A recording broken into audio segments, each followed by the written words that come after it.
Kurban adalah ibadah sunnah yang dilaksanakan pada Hari Raya Idul Adha. Bagi umat Islam yang akan menunaikannya, hendaknya memperhatikan sejumlah larangan dalam berkurban sebagaimana terdapat dalam hadis Nabi.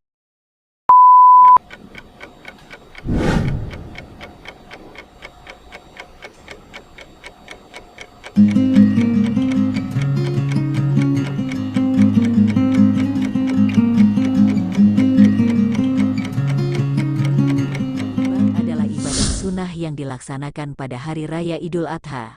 Bagi umat Islam yang akan menunaikannya, hendaknya memperhatikan sejumlah larangan dalam berkurban sebagaimana terdapat dalam hadis Nabi. Wahbah Az-Zuhaili dalam kitab Fiqhul Islam wa Adilatuhu, Juz 4, menjelaskan mengenai waktu yang baik untuk menyembelih hewan kurban. Menurut pendapat mazhab Syafi'i, waktu penyembelihan kurban yang utama adalah ketika matahari beranjak naik hingga seukuran tombak atau waktu dimulainya sholat duha. Mazhab ini berpandangan, apabila penyembelihan kurban dilakukan sebelum sholat dan khutbah Idul Adha maka hukumnya tidak sah.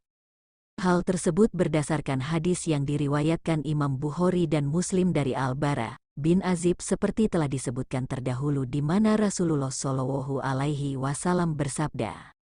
Artinya, aktivitas pertama yang kami lakukan untuk memulai hari ini, Idul Adha, adalah melaksanakan sholat lalu pulang ke rumah dan setelah itu langsung menyembelih kurban. Selanjutnya, waktu penyembelihan kurban dapat dilakukan pada siang dan malam hingga berakhirnya hari tasyrik yang menurut Imam Syafi'i hingga tanggal 13 Zulhijjah. Sebagaimana sabda Rasulullah Shallallahu Alaihi Wasallam. Artinya, seluruh kawasan Arafah adalah tempat wukuf dan seluruh hari tasyrik adalah waktu yang sah untuk penyembelihan kurban. Hr Baihaqi dan kualitasnya dinilai sahih oleh Ibnu Hibban. Larangan dalam berkurban. Mengenai larangan dalam melaksanakan kurban ini dijelaskan oleh Muhammad Naim Muhammad Hanisai dalam buku Fikih Jumhur, di antaranya. 1. Menjual bulu dan kulit hewan kurban. Jumhur ulama berpendapat bahwa tidak diperbolehkan menjual sedikit pun bagian tubuh hewan kurban, baik itu kulit, bulu, maupun bagian tubuh lainnya. Muhammad Naim Muhammad Hanisai juga menukil kitab Bidayatu Al-Mujtahid karya Ibnu Rusyid yang meriwayatkan bahwa ulama telah sepakat untuk melarang penjualan daging hewan kurban. Hal ini juga dijelaskan oleh Ammi Nur Baits dalam buku Panduan Kurban dari A sampai Z. Bagi umat Islam tidak diperbolehkan untuk memperjualbelikan bagian hewan kurban sedikitpun, baik itu daging, kulit, kepala, bulu, tulang, maupun bagian lainnya.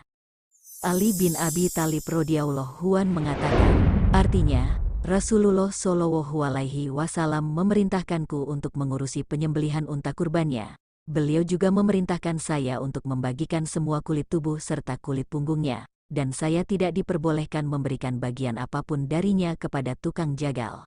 Hr Bukhari dan Muslim. Bahkan, dalam hal ini terdapat ancaman keras memperjualbelikan bagian dari hewan kurban, sebagaimana hadis dari Abu Hurairah radhiyallahu anhu bahwa Nabi Muhammad Shallallahu Alaihi Wasallam bersabda. Artinya, barang siapa yang menjual kulit hewan kurbannya, maka ibadah kurbannya tidak ada nilainya. Hr Al-Hakim dan Al-Baihaqi dalam As-Sugri. Al-Albani mengatakan hadis ini hasan. 2. Memberi upah penyembelih hewan kurban dengan hewan sembelihan. Larangan ini dijelaskan dalam hadits yang diriwayatkan Muslim. Artinya, kami mengupahnya dari uang kami pribadi. Syaikh Abdullah Al-Basam dalam kitabnya Taudihul Aham, turut mengatakan, tukang jagal tidak boleh diberi daging atau kulitnya sebagai bentuk upah atas pekerjaannya. Hal ini berdasarkan kesepakatan para ulama. Yang diperbolehkan adalah memberikannya sebagai bentuk hadiah jika dia termasuk orang kaya atau sebagai sedekah jika ternyata dia adalah miskin. 3. Memotong kuku dan mencukur rambut. Larangan ini dijelaskan oleh Abdullah bin Ahmad Al-Alaf Al-Ghamidi dalam buku Kamus Praktis Muslim dari A sampai Z bahwasanya apabila seseorang ingin berkurban maka sesungguhnya diharamkan baginya untuk memotong sebagian dari rambutnya. Baik itu rambut, jenggot, kumis, ketiak, dan bulu kemaluannya, bahkan tidak boleh juga memotong kuku sampai ia menyembelih kurbannya. Ini berdasarkan hadis dari Ummu Salamah radhiyallahu an bahwa Nabi Muhammad shallallahu alaihi wasallam bersabda. Artinya, apabila telah masuk 10 hari pertama, Zulhijjah, dan salah seorang dari kalian hendak berkurban, hendaklah ia tidak mencukur rambut dan tidak memotong kukunya. HR Ahmad dan Muslim. Ada pendapat lain yang mengatakan bahwa yang dilarang untuk dipotong kuku dan rambutnya adalah hewan kurban itu sendiri. Pendapat ini dikuatkan oleh Kiai Ali Mustafa Yakub dalam kitabnya, At-Turq Sahihah fi Fahmi As-Sunnah An-Nabawiyah. Menurutnya, untuk memahami hadits larangan memotong kuku dan rambut ini dapat dilakukan dengan melihat riwayat Aisyah, bahwa Rasulullah Shallallahu alaihi wasallam bersabda. Artinya, tidak ada amalan anak Adam yang dicintai Allah pada hari Idul Adha kecuali berkurban. Karena ia akan datang pada hari kiamat bersama tanduk, bulu, dan kukunya. Saking cepatnya, pahala kurban sudah sampai kepada Allah sebelum darah hewan sembelihan jatuh ke tanah. Maka hiasilah diri kalian dengan berkurban. HR Ibnu Majah. Hadis tersebut juga diriwayatkan oleh Al-Hakim dari jalur Sulaiman bin Yazid. At-Tirmidzi berkata, hadis Hasan, namun Al-Albani mendaifkannya dalam Do'if Sunan At-Tirmidzi dan Do'if Al-Jami' As-Sagir.